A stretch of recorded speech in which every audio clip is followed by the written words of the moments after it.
Buenos días, doctor. ¿Se escucha bien? Buen ¿Qué día. tal? Sí, perfecto. Muy bien. Natacha, ¿qué tal? ¿Cómo estás? Hola, buen día. Tomo asistencia rapidito. Sí,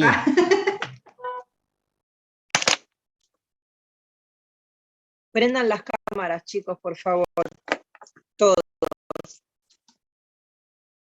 Bueno, empiezo por el gallego. Argüello, Daniela.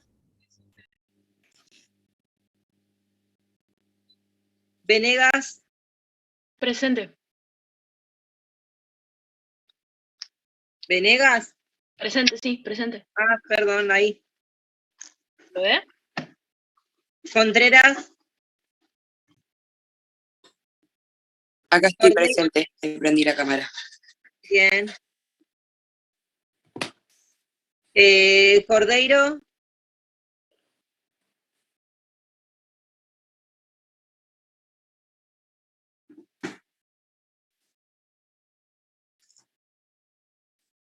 Hashbinder.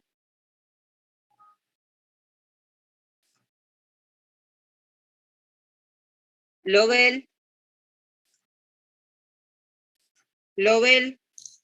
Lucas. Martelletti. Bien, Lucas. Martelletti. Martínez Silvia. Presente. Porceli ahí escribió. Resplandes. Presente. Serres Velázquez. Lisbeth Soto. Y Torres Mariana. Estoy presente. Ahí estamos. Torres está presente, pero no funciona la cámara. Ahora voy a intentar conectarme de la computadora. Estoy conectada del celular. Dale. Lisbeth. Natasha, Sí, soy Fassbinder, comisión 24, recién conecté. bien. Dale. Hola Natacha, yo soy Formica y no me nombraste. Porque vos sos del militar. Ahí voy con el militar. Ah, bueno, perdón. Ahí voy. Vale. Almeida, Lucas. Presente. Ah, pero Lucas te había marcado, porque hay otro Lucas en el gallego. Lucas Lobel. ¿Está? Lucas Lobel. Recién hablé con él. Ahora se conecta. Creo que tenía un problema con la internet. Bueno.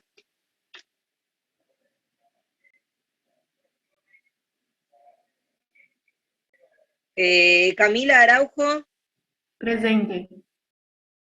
De Lima. Flor. Presente. Fetiva.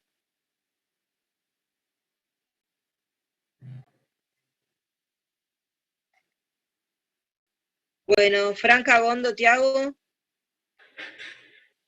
Presente. Hurtado. Presente. Presente. Caro Scarelli. Presente. Martínez de Luque.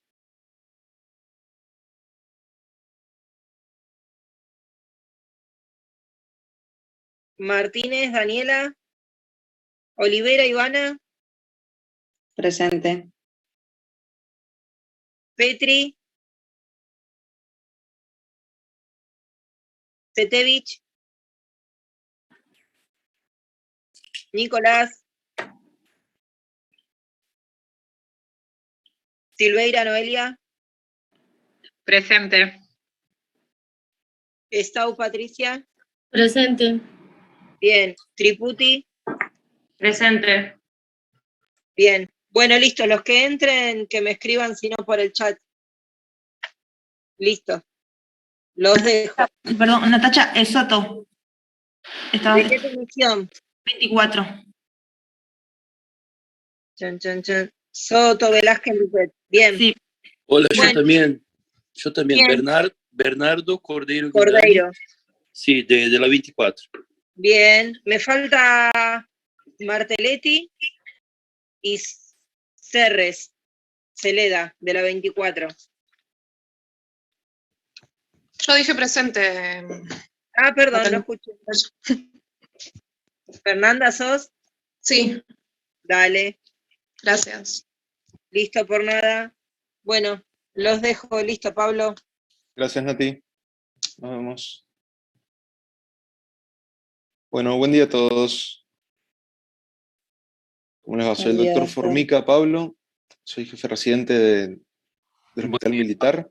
Perdón, recién me conecté, no sé si avisaron, no me estaba funcionando internet y estoy compartiendo datos para poder ver la clase. Pido disculpas. Está bien. Nati, no sé si habías tomado lista del Lobel, Lucas. ¿Todo ok?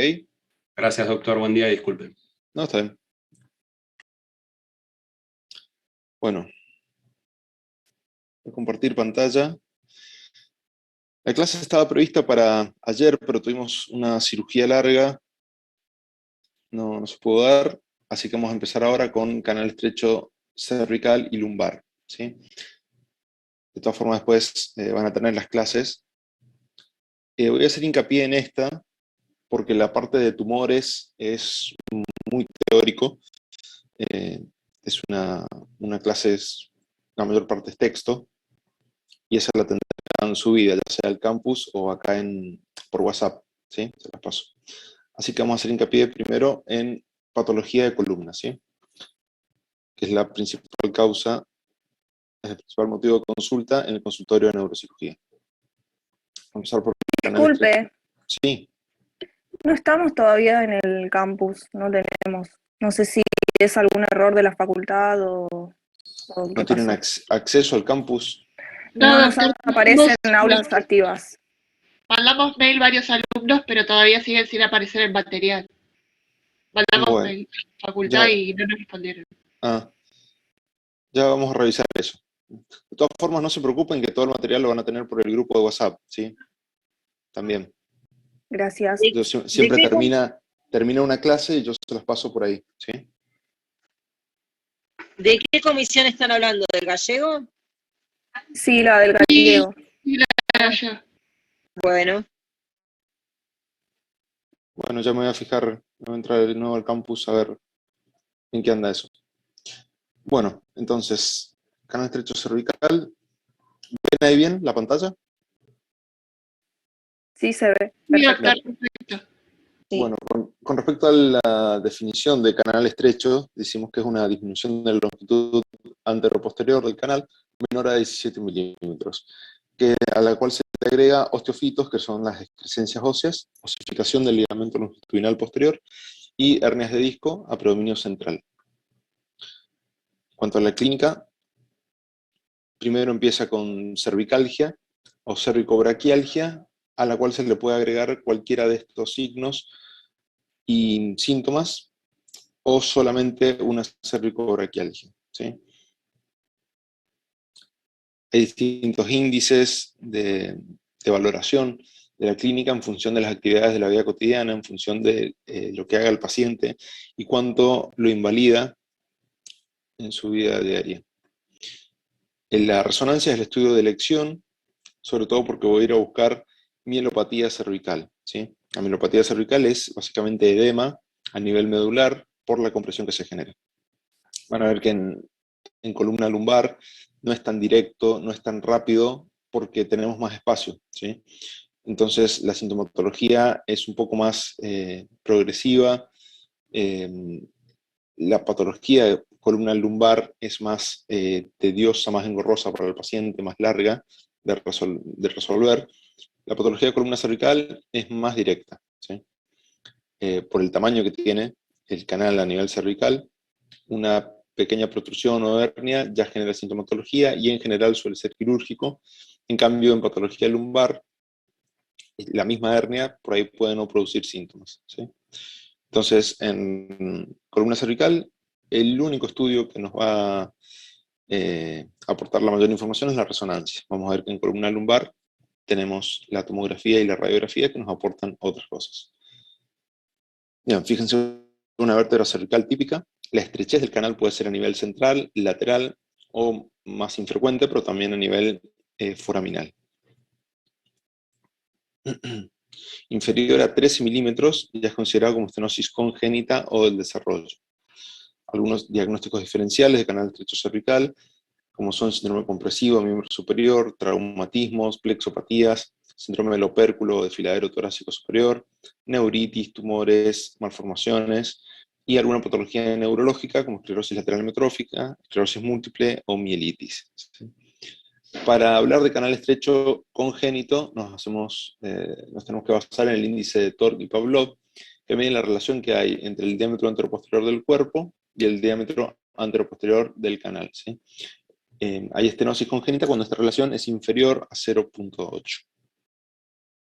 Con respecto a al tratamiento, como les decía, en general, salvo algunas situaciones particulares o leves, vamos a ir a proponer cirugía, y la cirugía clásica de un canal estrecho cervical, al menos de un solo nivel, a veces de dos, es la disectomía por vía anterior y la colocación de un cage, que es una cajita, donde adentro tiene un espacio para poner sustituto óseo y hacer difusión entre los cuerpos vertebrales, ¿sí?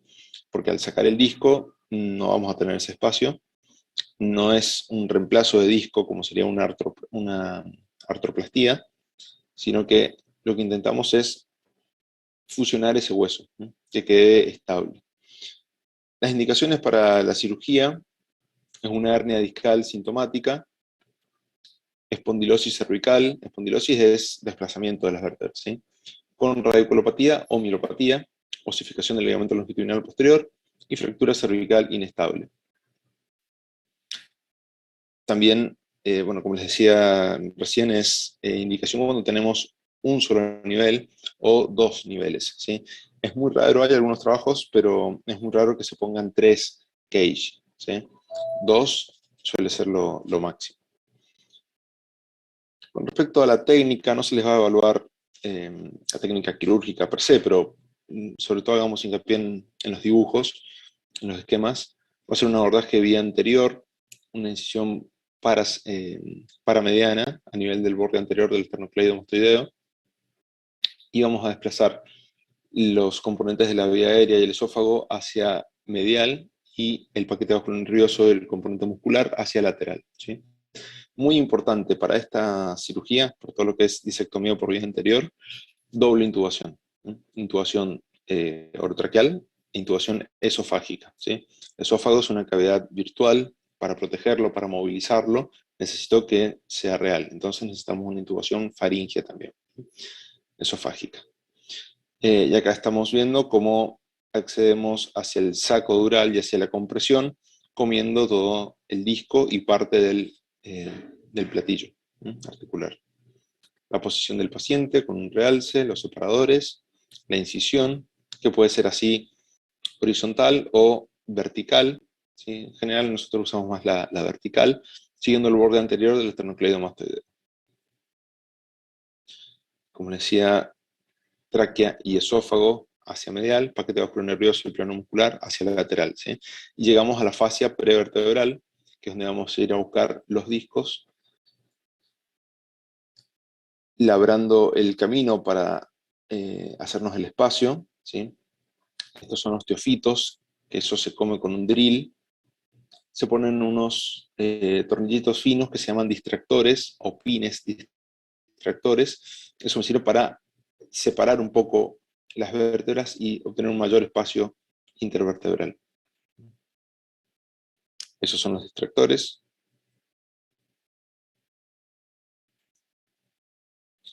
Se come con una pinza que se llama gubia, se come el disco, ¿sí? Acá fíjense cómo era la hernia que estaba comprimiendo la raíz anterior y ya la raíz posterior a nivel del foramen, del neuroforamen. Se drila y se come las excrescencias óseas, los osteofitos. Se le abre el canal, se prepara el espacio para la colocación del cage. Yo necesito sacar la cortical del hueso para que la esponjosa sangre y esa sangre favorezca la osificación luego con el cage que voy a colocar, ¿sí? Esto queda más o menos así. Y este es el espacio que tiene el cage para el sustituto óseo, ¿sí? Lo que hace es generar un puente de hueso entre las dos vértebras. Se llama autosustentable porque tiene un tornillo que lo fija a la vértebra superior y otro a la vértebra inferior. Fíjense, tenemos los cuerpos vertebrales separados, la colocación del cage,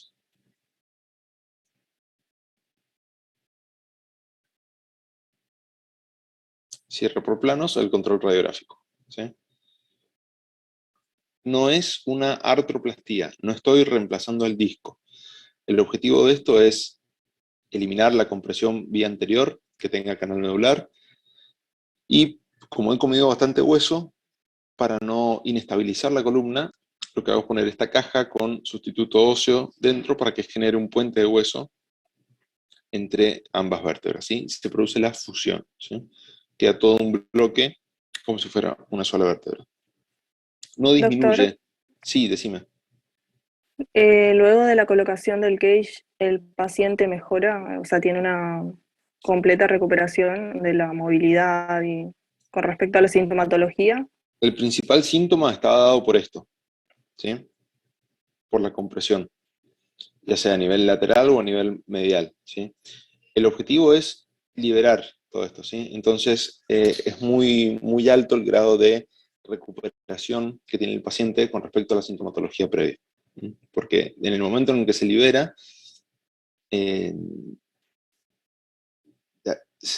hemos visto el saco bastante comprimido y cuando lo sacamos el saco retorna a su posición, ¿sí? Cuando sacamos el disco, el saco retorna a su posición, ¿sí? Entonces el objetivo suele ser una cirugía de muy buenos resultados, ¿sí? Doctor, una pregunta. Sí. Una vez colocado la prótesis, esa Sí. de cage, y ya la protusión ausente, ¿la movilidad de esta articulación es la misma? Eso les iba a decir. Recuerden que la columna vertebral, vértebra por vértebra, la movilidad es mínima, ¿sí? La movilidad completa es por la armonización de toda la columna, ¿sí? Entonces, un solo nivel que nosotros fijemos no va a cambiar en gran medida la movilización del paciente. Si uno quisiera estudiar con radiografías dinámicas, preoperatoria y postoperatoria, midiendo ángulos bien detalladamente, sí, se va a notar una diferencia objetiva, ¿sí? Cuantitativa, en cuanto al Digamos que el ángulo paciente de no lo flexión y nota. extensión. Claro, pero para las actividades de la vida diaria, el paciente mejora su sintomatología y no es significativo con respecto a la flexoextensión, ¿sí? No cambia en gran medida. Y la última pregunta, no lo molesto más. ¿Es necesario después alguna terapia de cuerpo extraño? ¿Hay que inmunodeprimirlo o algo al paciente? No. Nada. No, todo lo que sea de titanio no es necesario hacer ese tipo de terapia. Gracias. Bien. Como complicaciones, inherentes a cualquier procedimiento quirúrgico, siempre la infección en primer lugar. Dos que son bastante frecuentes en esta cirugía, que es la disfonía y la disfagia, ¿sí? Solamente por desplazar el esófago y la tráquea, porque se está manipulando, se produce disfonía y disfagia. Bastante frecuentes, pero leves o que recuperan en 3-4 días, ¿sí? Y mucho más raro es todo lo demás: lesión radicular o medular, edema o hematoma laringio, fístula si dañamos el saco, lesión vascular o desplazamiento del injerto. Bien, eso hablamos de disectomía cuando tenemos un solo nivel, ¿sí? Como mucho 2. Como les digo, hay 3 niveles, está demostrado que se puede hacer, pero ahí sí la movilidad cambia bastante, ¿sí? Es muy raro para 3 niveles. 2, sí. Y después, si la compresión no es a nivel del disco, porque nosotros estamos sacando el disco en la disectomía, y la compresión es a nivel del cuerpo, lo que hacemos es una corpectomía anterior. Literalmente sacamos el cuerpo de esa vértebra, ¿sí? Patología degenerativa, sobre todo si hay infiltración tumoral, trauma, osteomielitis y osificación del ligamento longitudinal posterior.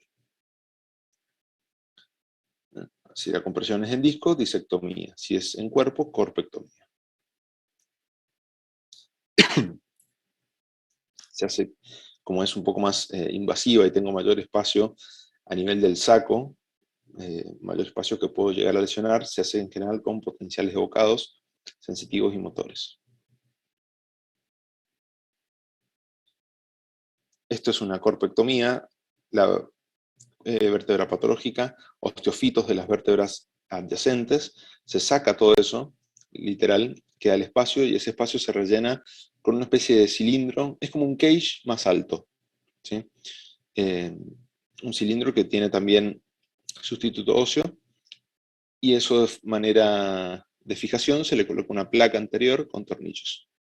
También produce la fusión vertebral. Fíjense, una compresión del cuerpo S6, la vértebra patológica S6, fíjense que solo con el disco, sacando este disco no resolvemos el problema. Acá está la mielopatía, ¿sí? Todo esto negro es ligamento longitudinal posterior osificado, ¿sí? Está produciendo la disminución del canal.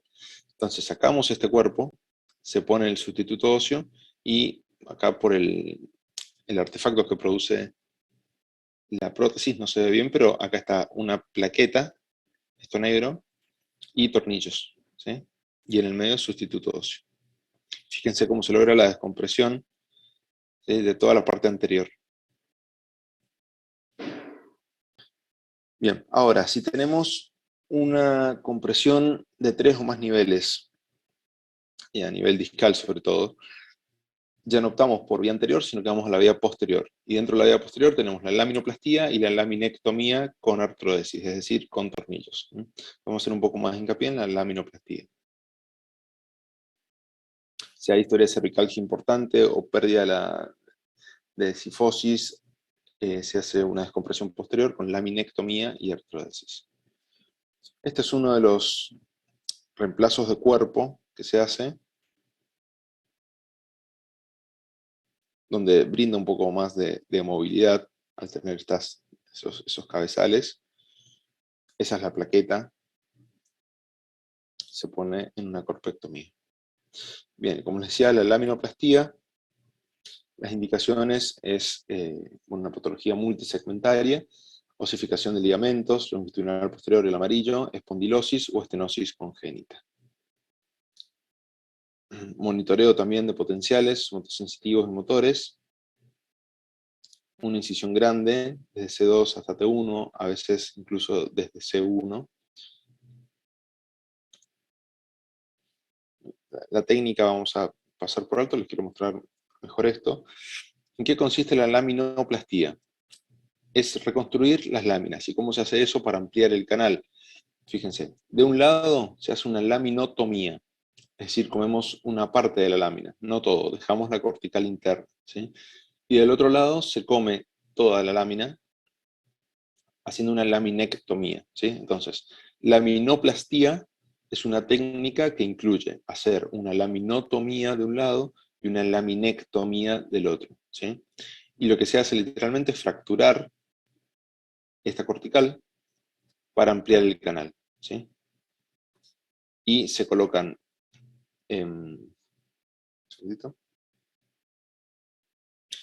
se coloca una plaquita de titanio con tornillos chiquitos desde la apófisis espinosa o lo que queda de lámina hacia el resto del arco posterior, ¿sí? Para cerrar este espacio. Y con eso obtenemos la ampliación del canal. Fíjense, laminotomía de un lado, laminectomía del otro. Se quiebra, se abre el canal y sobre todo se fija con plaquetas de metal, ¿sí? Complicaciones tenemos inmediatas, infecciones, ¿sí? Desgarro dural o fístula, muy infrecuentes. Desgarro dural, hemorragia, lesión nodular, lesión radicular.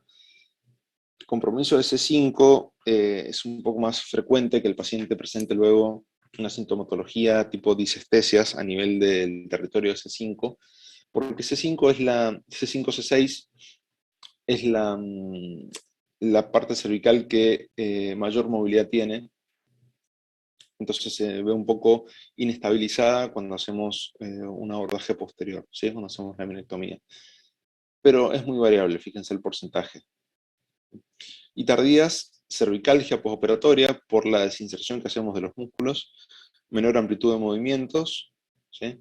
Y cifosis postoperatoria.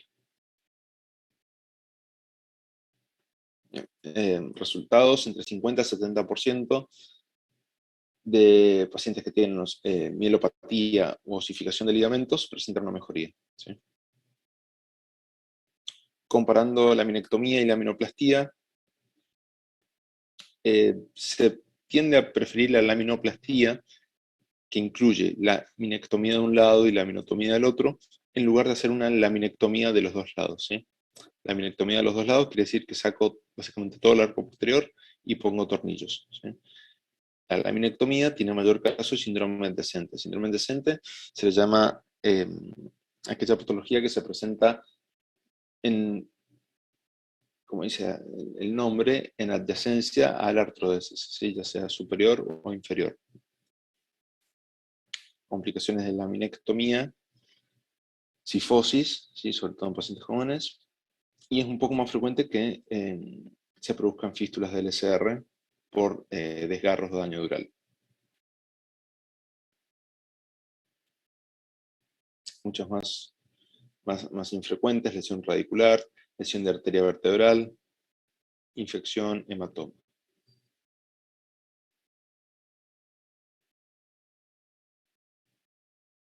Bien. Similar mejoría respecto a la marcha, a la fuerza, a la parte de sensibilidad, pero la laminectomía presenta un poco más de complicaciones. Bueno, pasamos a columna lumbar.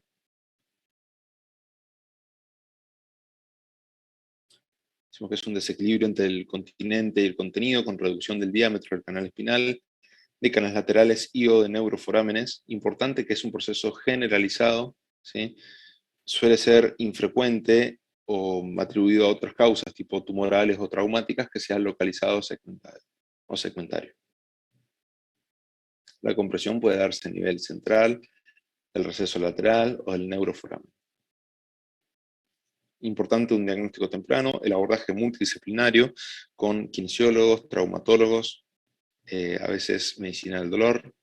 Alto costo económico, esto es importante, alto costo económico para el paciente y para el sistema de salud, porque como les digo es una patología más engorrosa, de más difícil tratamiento, porque no siempre es quirúrgico, ya sea por condiciones del paciente o por anatomía. Pero en ese caso es más difícil tratarlo, hay mucho abanico de medicación, de bloqueos, muchos tipos de fisioquinesioterapia, entonces un poco más largo, digamos, el tratamiento, ¿sí? Un tratamiento escalonado, 10 de cada 100.000 habitantes son quirúrgicos. Predominan mayores de 60 años, se dice que el 80% mayores de 70 padecen canal estrecho lumbar. Bien. Algunas variantes anatómicas del canal estrecho de la columna lumbar, la forma triangular es la que más predispone al canal estrecho, ¿sí? El diámetro medio es de 12 milímetros, decrece de L1 a L3 y vuelve a aumentar de L3 a L5. Puede ser primaria o congénita por malformaciones, defectos postnatales, o secundaria o adquirida. Esto es un complejo, un combo que viene con espondilosis, espondilolistesis, que es el desplazamiento vertebral, la inestabilidad, hernias discales y patología degenerativa ósea, ¿sí? No es que una sea la causa de la otra, sino que es un continuo, ¿sí? Bien las tres juntas, una es causa de la otra, ¿sí? Esto es como el concepto de hipertensión e insuficiencia cardíaca, donde la hipertensión es causa y también es consecuencia. Bueno, es lo mismo con la hipertrofia, la patología degenerativa, las hernias discales. Etiología multicausal, como les decía, con degeneración discal y protrusión, cambio a nivel también de las articulaciones, edema de las articulaciones facetarias, hipertrofia de la cápsula, del ligamento amarillo, osteofitos, alteración a nivel de la faceta, ¿sí? De las carillas articulares y de los discos, primero con disfunción e inestabilidad. ¿Sí?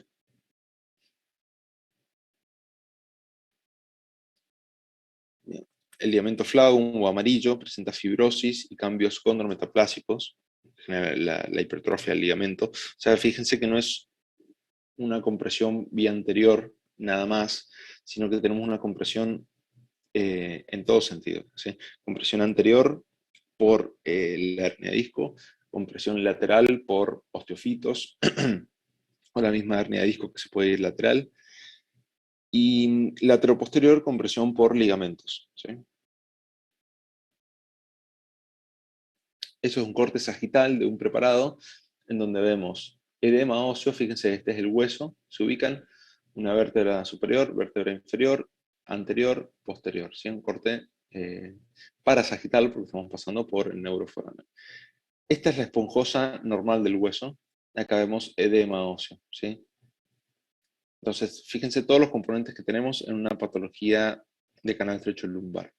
Edema óseo, osteofitos, deshidratación discal, ¿sí? Hernia discal por la deshidratación. Edema a nivel de la apófisis articular, ¿sí? Edema, hipertrofia de cápsula articular interfacetaria.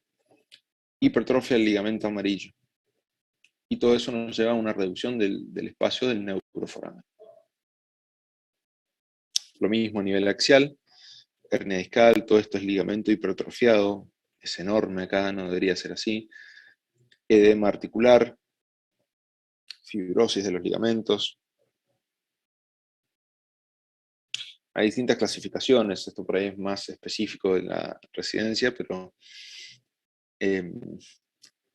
una clasificación depende de cuánto LCR haya en las imágenes axiales. ¿Sí? Lo mismo trasladado a una imagen, fíjense el espacio que tenemos a ese nivel y es hipertrofia del ligamento. ¿Sí? Siempre tengan en vista, las imágenes más importantes de esto es esta y esa. ¿Sí? En esas dos imágenes les va a salir todo el componente anatómico patológico que determina el canal estrecho lumbar. ¿Sí? Fíjense esta hernia enorme, posterolateral, la hipertrofia de los ligamentos, el edema de la cápsula, que es la línea blanca, la cápsula articular. Como les decía, con el corte sagital, ese que les puse recién. Los grados de compresión, según sus direcciones, ¿sí? Por la hernia, por la hipertrofia ligamentaria, por osteofitos. En cuanto a la clínica, se presenta casi indefectiblemente con lumbociatalgia, ¿sí?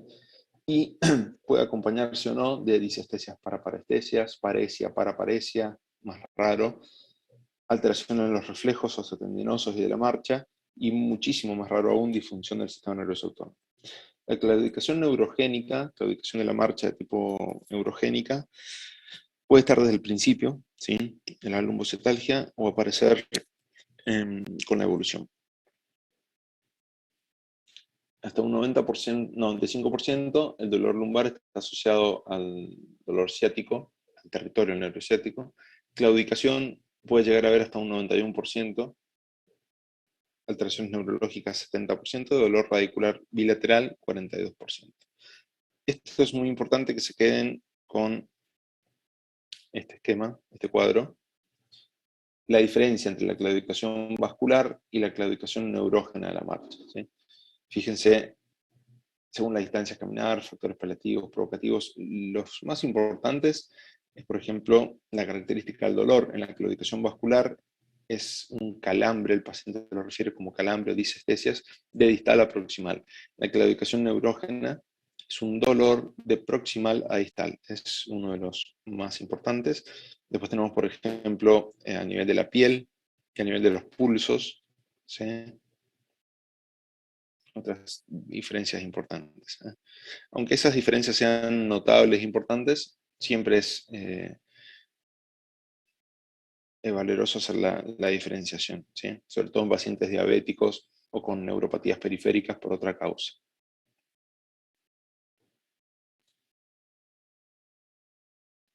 Bien, y como les he dicho, con respecto a la columna cervical, con una resonancia es suficiente. A veces se pedirán placas dinámicas de columna cervical, pero es más raro. En cambio, en la patología lumbar, la radiografía aporta mucho, mucho más. ¿Sí? ¿Por qué? Porque en la radiografía el paciente está de pie. En la resonancia no, está acostado. Entonces, lo que nos aporta la radiografía que no tiene la resonancia es evaluar al paciente cuando está de pie y compararlo en radiografías en flexo-extensión a ver si hay movilidad, desplazamiento. ¿Sí? Eso me orienta más a hacer una cirugía descompresiva con tornillos, ¿sí? Tornillos y barras. Si no hay desplazamiento, si es un solo nivel el comprometido, tal vez dos, puedo no poner tornillos, ¿sí? Puedo no generar mayor inestabilidad. ¿Se entiende por qué me sirve la radiografía? Sí, doctor. Y algunos signos indirectos de disminución del espacio intersomático, disminución del neuroforamen, osteofitos. La tomografía, sobre todo me habla de a nivel axial, vamos a ver la indemnidad del muro posterior, ¿sí? Y bien la anatomía de la lámina, de donde vamos a trabajar, ¿sí? Bueno, en la resonancia, todo lo que se ve hipodenso en un T2 es hipertrofia, ¿sí? Fíjense, hipertrofia del ligamento amarillo, y les repito, siempre tengan en la cabeza estas imágenes, ¿sí? Ese sagital y ese axial. Y traspólenlo a lo que vemos acá, ¿sí? Hipertrofia, deshidratación discal, edema articular, ¿sí? Edema de la carilla. Algunos diagnósticos diferenciales, con sobre todo neuropatías periféricas, como les decía, el dolor bilateral que no sigue un territorio radicular, persistentes en reposo, que no tienen variaciones con el movimiento, que se acompañan de otros síntomas neurológicos, pacientes diabéticos, alcohólicos, algunas virosis, ¿sí? Que generan polineuropatías. Bueno, la claudicación intermitente vascular, como les dije, el cuadro ese, muy importante, ¿sí? Asociado a antecedentes vasculares, diabetes, estaba aquí. Con respecto a la hernia de disco, es probable que, así como les dije, que viene todo un combo de hernia, hipertrofia, espondilosis, edema óseo, hay veces en las que solamente está una hernia de disco. ¿Y cuáles son esas veces? Sobre todo en pacientes jóvenes. Pacientes jóvenes y postraumática, se puede producir hernias de disco sin ninguno de los otros componentes. En esos casos la cirugía va orientada a la hernia, ¿sí? A sacar la hernia, a sacar esa compresión. Otras causas, infecciones, tumores, trastornos osteoarticulares. Tratamiento. Y se los repito, el tratamiento de la patología lumbar es largo, ¿sí? Tampoco termina con la cirugía. Después de la cirugía tiene que mantener su medicación cierto tiempo, seguir con controles, seguir con kinesiología. Entonces es engorroso. Y para estudiarlo también es engorroso. El tratamiento es conservador al inicio, ¿sí? Y cirugía ante la falta de respuesta en 12 semanas aproximadamente, ¿sí? Cuando el paciente tenga alteraciones de las actividades de la vida diaria, ¿sí? Entonces, en primera línea, adecuarse al paciente. Nosotros siempre decimos, operamos pacientes, no imágenes, ¿sí? Modificación de actividades, reposo relativo, empezar con AINES, fisioterapia. Personalmente, la fisioterapia no la usaría de primera línea, me dejaría esa carta para después, y empezaría con AINES. Y cambios de hábito, esto se refiere a lograr un peso adecuado, cambios posicionales, actitudinales, ¿sí?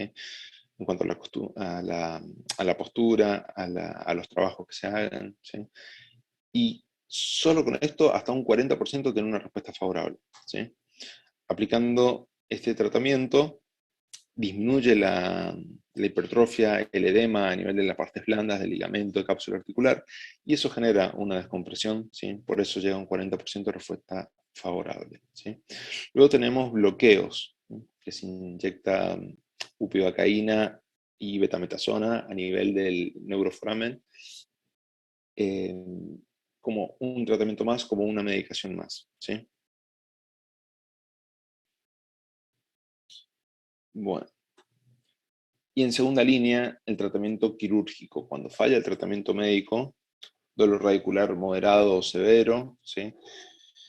Estas son algunas escalas, no hace falta que las sepan, escalas que me valoran la capacidad del paciente de desarrollar sus actividades de la vida diaria. Con la cirugía hasta el 90% tiene una respuesta favorable hasta los 4 años, ¿sí? Un tercio luego reinician la lumbalgia muy insidiosamente hasta 10 años postoperatorios, y 10 al 23% necesitan una recirugía. Por eso les dije que no termina todo con la cirugía de volumen, ¿sí? Hasta el 23% pueden requerir una nueva cirugía hasta 10 años después de la cirugía. Entonces, descompresión del segmento estrecho, laminectomía, foraminotomía o recalibración, esto es ampliar el espacio del neuroforamen, y artrodesis. Artrodesis es tornillos y barra. Bueno, esto está hecho para residentes, como les decía, así que voy a ir pasando por alto algunas cosas, y en cuanto a técnica, ustedes no tienen que aprender la técnica quirúrgica, pero les quiero mostrar algunas cositas. Posición del paciente, siempre con el radioscopio. Realces, zonas de apoyo, locación de campos, incisión, separación de los músculos paravertebrales, separadores autoestáticos, esos se fijan ahí, esos separadores. Acá se ha hecho una laminectomía, ¿sí? Se ha sacado la lámina. Se está sacando el ligamento amarillo. Esa es una gubia que está comiendo la apófisis espinosa, L5. Un abordaje amplio con una incisión en línea media, ¿sí? Y apertura bien hacia lateral. Y otro abordaje solamente desde lateral cuando el mayor compromiso es a nivel foraminal o articular. Con un escoplo, que es esto, se va separando el plano muscular con una gasa, ¿sí? Se va pelando hasta que quede, hasta que se vea bien la lámina, ¿sí? Se come la apófisis espinosa y las láminas. Ya no tenemos apófisis espinosa, no tenemos lámina de los dos lados, y vemos la dura madre y el nervio. Esto es un dibujo, no se ve así tan bonito en la vida real. No sé si alcanzan a ver ahí que está todo el músculo separado y ahí se ven las láminas, ¿sí? Ahí se está comiendo la apófisis espinosa. Se saca la apófisis espinosa. Bien, algunos conceptos importantes. Hemilaminectomía, ¿por qué se llama hemi? Porque estoy comiendo la lámina de un solo lado, ¿sí? Hemilaminectomía. Hay otro concepto que es semi-hemilaminectomía, que es comer la mitad de la lámina de un solo lado. ¿Se entiende? Semi-hemilaminectomía, la mitad de la lámina de un solo lado, ¿sí? Esto es la carilla articular, entonces si la comemos tenemos una facetectomía o artrectomía, ¿sí? Fíjense que todo se llama según cuál es la parte del hueso que yo esté sacando. Foraminotomía, como decía, o recalibración, la ampliación del neuroforamen.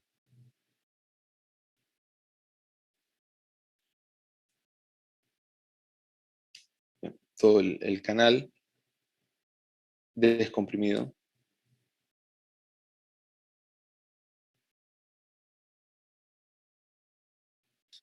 Con respecto a los tornillos, no tienen que saber mucho más que la posición, cómo quedan. Les voy a mostrar. Hay dos técnicas sobre todo para colocar los tornillos, una a nivel de los pedículos y otra a nivel de las Estas a nivel de los pedículos, quedan con una angulación hacia anterior, y otras a nivel de la apófisis articular, que va hacia anterior, derecho. Se usa sobre todo esta segunda.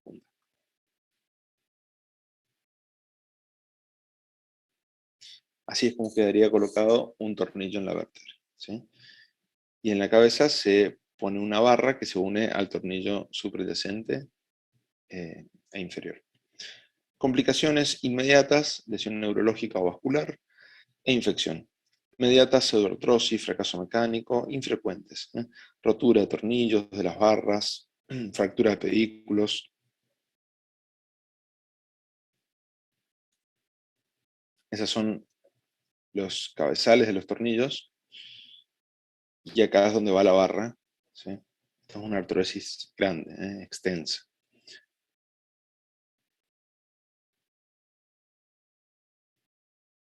Bien. Bueno, muy bien.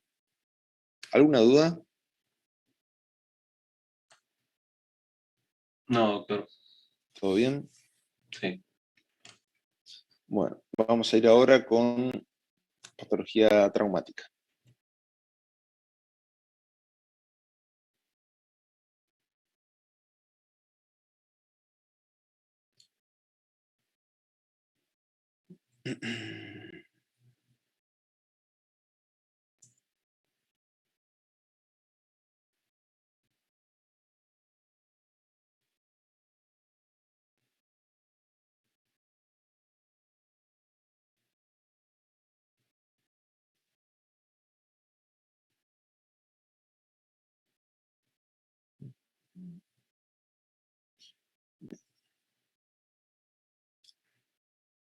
¿Ahí lo ven? No, todavía no, ¿no es cierto?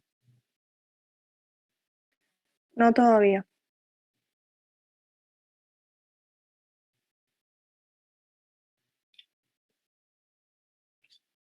Bueno.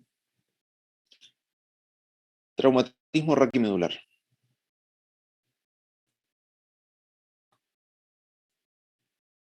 Todo daño que se produzca en la columna vertebral y o su contenido como consecuencia de la transmisión abrupta de energía. Más frecuente en jóvenes, entre 25 y 35 años. En mujeres por osteoporosis, como es más frecuente la osteoporosis en mujeres mayores, aumenta un poco la incidencia en ese grupo. 45% en general debido a accidentes de tránsito, 22% secundario a caídas, 10% laboral o deportivo, 13% heridas de arma de fuego. El nivel de lesión se le llama al segmento medular que se corresponde con el nivel funcional, ¿sí? Con la valoración por dermatoma y o miotoma. Por ejemplo, un paciente parapléjico, una lesión lumbar, conserva sensibilidad, o torácica baja, conserva sensibilidad a esta región, por ejemplo, del ombligo, lo cual me orienta a un nivel en el dermatoma D10, dorsal 10 o T10. ¿Sí? Importante que tengan en cuenta que el nivel radicular, por una cuestión anatómica, no condice con el nivel vertebral, ¿sí? Entonces, fíjense, hasta T10, más o menos, ¿sí? Va a coincidir el nivel, ¿sí? Pero después, el L5 lo vamos a ver a nivel del miembro inferior, en la parte posterior, ¿sí? Y su origen está mucho más arriba, ¿no es cierto? Esto es por la terminación de la médula a nivel de L1, L2, ¿sí? Entonces fíjense, el nivel, por ejemplo, el nivel T10, lo vamos a ver a nivel de la vértebra T10, pero el segmento medular de T10, no sé si se alcanza a ver, está a nivel de T8, T9, ¿sí?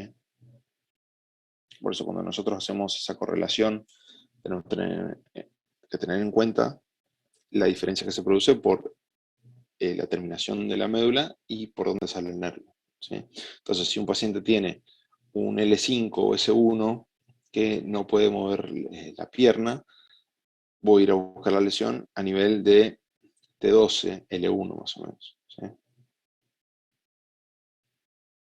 Bien. Tenemos lesión completa o lesión incompleta. La lesión completa me habla de que no hay función motor y sensitiva por más de 3 segmentos debajo del nivel de lesión, ¿sí? por más de 24 horas, me indica alta probabilidad de que no haya recuperación. La lesión incompleta persiste alguna función sensitiva motora, más de 3 segmentos debajo del nivel de lesión. Shock medular o espinal, pérdida transitoria, toda función medular, debajo del nivel de lesión, incluidos los reflejos y la función autonómica. Y el shock neurogénico medular, con pérdida del tono simpático, ¿sí?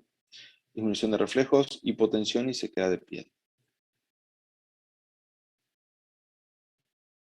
Entonces, el concepto del latigazo, daño sufrido por tejidos blandos en consecuencia de fractura, luxación o herniación de vértebras. Como les decía, que no toda patología de compresión es degenerativa. Acá está la causa traumática. Y vamos a hablar sobre estabilidad e inestabilidad luego de un trauma, ¿sí?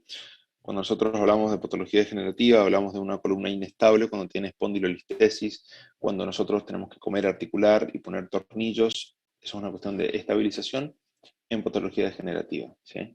Vamos a hablar sobre estabilidad en patología traumática.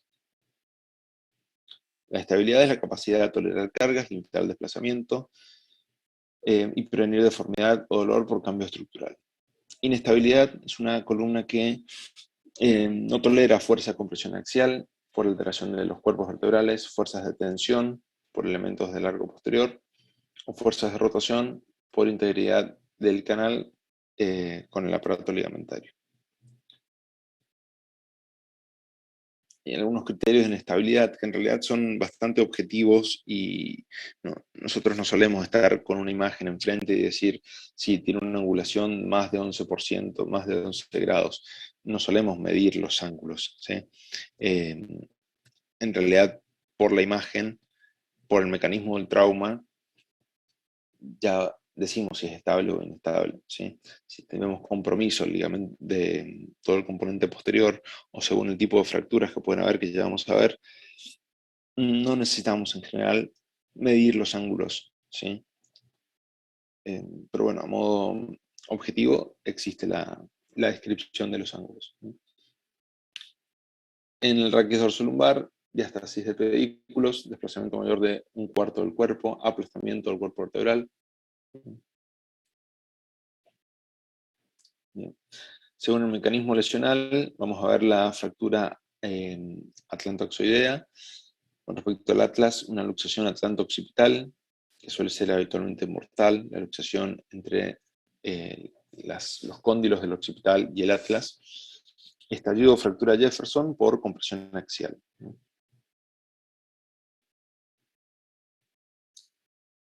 Esa es la fractura de Jefferson, ¿sí?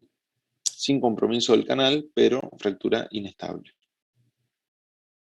No hace falta que sepan todas estas clasificaciones. Como les digo, estas clases, y en general las que les dé yo, han sido también para residentes, entonces por ahí tienen más detalle del que estrictamente necesitan en la cursada. Entonces, el axis vamos a ver ahora, fractura odontoidea por flexión, fractura de masas laterales, de carilla articular, o la que se llama fractura del ahorcado, o espondilolistesis traumática del axis. Y tenemos 3 tipos de lesiones del axis, sobre todo a nivel de la apófisis odontoide, que puede ser en su cabeza, en su cuello o en su cuerpo. Y eso en particular con C1 y C2, ¿sí? Vamos a ver un poco más en general, subaxial, fractura por flexión, fractura hundimiento con acuñamiento anterior del cuerpo vertebral, ¿sí? Fractura de tipo estable. Por flexo rotación, ruptura del complejo ligamentario posterior, ¿sí? Ruptura de ligamentos interespinosos, fractura en general inestable. Por extensión, la apertura vertebral, lesión del disco y ligamento anterior, ¿sí? Fractura de tipo estable. Por compresión, estallido del cuerpo vertebral con integridad ligamentaria, fractura estable. Es inestable si hay compromiso a nivel de la columna media.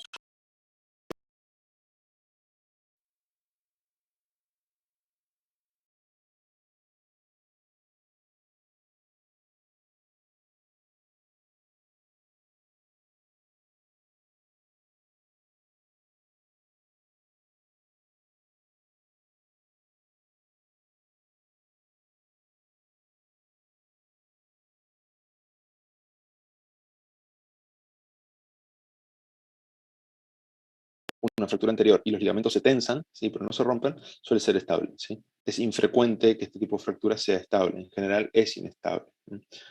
Hay ruptura de ligamentos interespinosos, es lo más frecuente.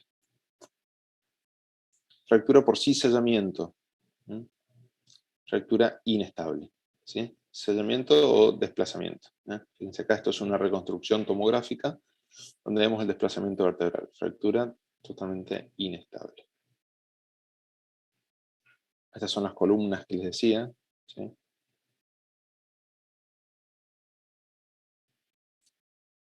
Identificar el mecanismo de lesión, asegurar la integridad del complejo ligamentario, cuantificar el estado neurológico.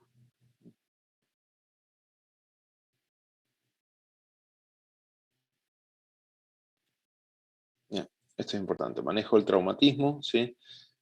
Y recuerden siempre, en todo traumatismo, también van a tener con nosotros la clase de TEC, traumatismo encefalocraneano. Ustedes van a ser médicos generales, entonces no dejen de tener en la cabeza el ABC.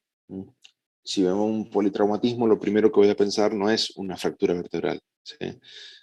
Primero, vía aérea permeable, ventilación, sistema cardiovascular, ¿sí? Después el estado neurológico.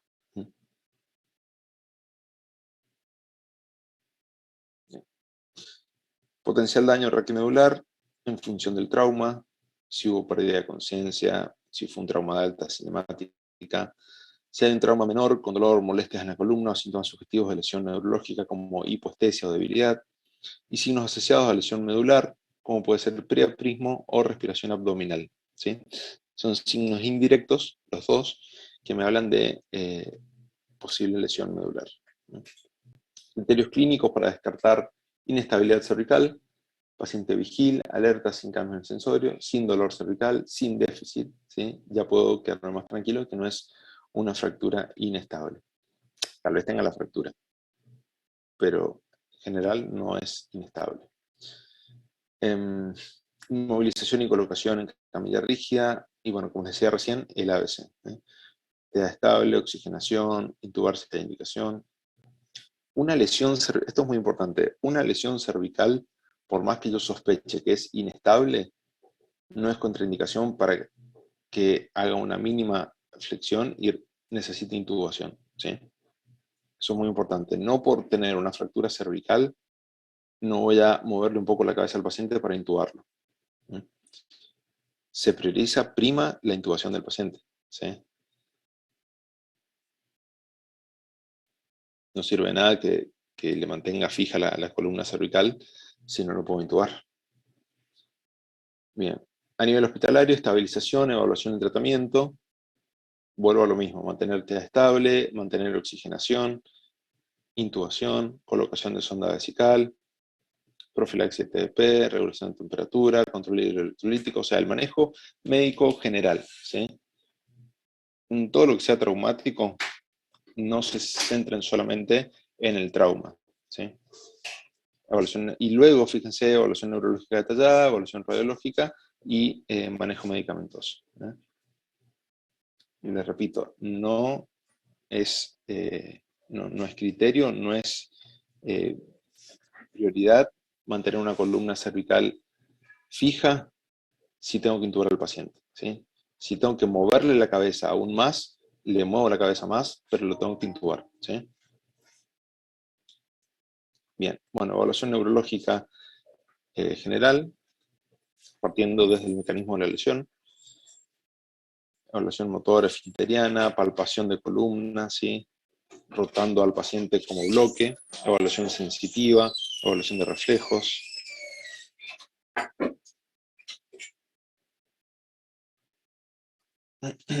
Algunas zonas más críticas es lo que se llama charnela, ¿sí? Charnela es la unión cervicotorácica y la toracolumbar, ¿sí? Que es donde se produce el 80% de las lesiones, en donde cambian, ¿sí? De cervical a torácico y de torácico a lumbar. Radiografía, que es lo más rápido, ¿sí? Si el paciente está estable o podemos esperar, vamos directamente a una tomografía. O si ya tenemos una radiografía y vemos una lesión, ¿sí? Para programar una cirugía o analizar mejor si hay qué tipo de fractura es, vamos a la tomografía, ¿sí? Y si sospechamos lesión ligamentaria o la imagen por radiografía nos hace inferir que hay una lesión de partes blandas, resonancia. Manejo medicamentoso con metilprednisolona, ¿sí? Para evitar el edema a nivel nodular. Bien.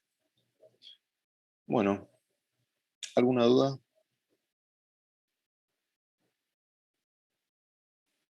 ¿Todo bien? Todo bien. Sí, todo bien. Todo bien. Bueno. Nos quedan unos 15, 20 minutos. Como les decía, acá el día de hoy hemos metido la clase también que correspondía ayer, que era canal estrecho lumbar. Y ahora, como ustedes me digan, en 20 minutos no vamos a llegar a ver tumores espinales, ¿sí? Y es muy larga la clase, es tediosa y es puro texto, muy escrita. Como ustedes me digan, ¿vemos ahora algo? O directamente se las paso para que lean y después me van haciendo consultas si lo desean. Pienso que sería mejor que lo veamos con un poco más de detenimiento. Quizás a las apuradas no va a ser lo mejor. Así que si querés pasarla, la vemos y después la vemos con Perfecto. más detenimiento. Es lo mismo que yo pienso. De hecho, el jueves que viene creo que lo tienen libre antes del examen. Ahí hacemos también un repaso. Yo les voy a pasar las 3 clases por WhatsApp ahora, ¿sí? ¿Cuándo es el examen? Gracias. No, está bien. El examen es el viernes que viene. ¿De Dura forma 2 oral? semanas, ¿eh? Sí. Eso sería el examen de la ERA, ¿correcto? Sí. Ok. Una cosa importante, neurocirugía es muy específico, muy detallado y muy extenso. Y en 2 semanas no se alcanza a ver prácticamente nada. Pero lo que ustedes tienen que tener en cuenta es que ustedes van a ser médicos generales, ¿sí? Y todas estas clases, todas las cursadas, no es la intención, al menos mía, no es mi intención, enseñarles como un residente de neurocirugía, ¿sí? Lo que tienen que saber de neurocirugía es lo que tiene que saber un médico general, ¿sí? Por eso, siempre que estudien, estudien con criterio, con ese criterio. ¿Qué es lo más frecuente? ¿Qué es lo más importante? Pónganse en la cabeza un médico general, ¿sí? Para algunas cosas, tal vez, sí les haga más hincapié, que después, si eligen otra especialidad, se lo van a olvidar totalmente, pero al menos para que tengan en cuenta qué es lo que se hace, algún tipo de cirugía, no sé, por ejemplo, esto que les dije, la intubación del esófago, o alguna cuestión particular de algún procedimiento, se los voy a decir, ¿sí? Pero confíen en mí si paso alguna diapositiva por alto, es a propósito, porque no es objetivo de la clase. Se agradece. Muchas gracias. Perfecto, gracias, doctor. Bueno, igual como les digo, si yo en las clases teóricas, no sé si tengo alguna presencial con ustedes, creo que sí, pero voy a pasar muchas cosas por alto, pero les recomiendo igual que lo lean para completar el tema cuando se las pase por WhatsApp, ¿sí? Eso haremos. Muy bien. Bueno, terminamos entonces.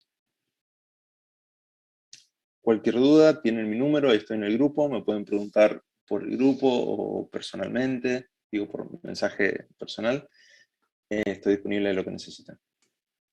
Muchísimas gracias, doctor. Que tenga buen Muchísimas día. gracias, Muy bien. doctor. Buenos días. Hasta luego. ¿Cómo? ¿Alguien hizo alguna consulta? Sí, ¿puedo preguntar una cosita? El día de mañana en el hospital militar, ¿tenemos clase con usted? Importante, ¿no? No. Bueno. No. Yo ahora Bueno, tengo... Acá son todos de la UBA, ¿no es cierto? ¿O hay de Barceló? No, de Barcelona. Barcelona. Ah, Sí, bien, de la está bien. Barcelona también. Porque van a tener algunos días en donde se van a mezclar con alumnos de la Barceló. De UBA Barceló van a estar en la misma clase. Ok, gracias. ¿Y con usted cuándo volveríamos a tener, doctor? El viernes en la mañana, ¿sí? Sí, igualmente En realidad- Natalia está pasando al grupo donde Sí. quieren. En realidad les corresponde que tengan conmigo mañana y el jueves también. Pero mañana tengo cirugía acá en el militar y la hará presencial un doctor de acá. Y el jueves tengo cirugía en Centro Gallego. Así que por eso no las van a tener conmigo. ¿Está bien? Sí, ningún problema. Mañana entonces presencial 8:30 en el Centro Gallego. ¿Eso es correcto? En el militar. En el militar. En el militar. Ok. Pero de 10 a 11 mañana, me parece. 8:30 nos citaron a lo de la comisión. No, nosotros tenemos a las 8:30, Lucas. Sí, hay un grupo 8:30 y otro grupo a las 11. Excelente. Bueno. Lamentablemente es un lío de organización, porque todas las cursadas cambia. Para nosotros, todas las cursadas es un mundo distinto. Es como empezar de nuevo. Sí, a nosotros nos correspondía el Cereijo y bueno, por cuestiones temas de conocimiento público, estamos dando vuelta por un montón de otros hospitales. Sí. Pero bueno, cualquier cosa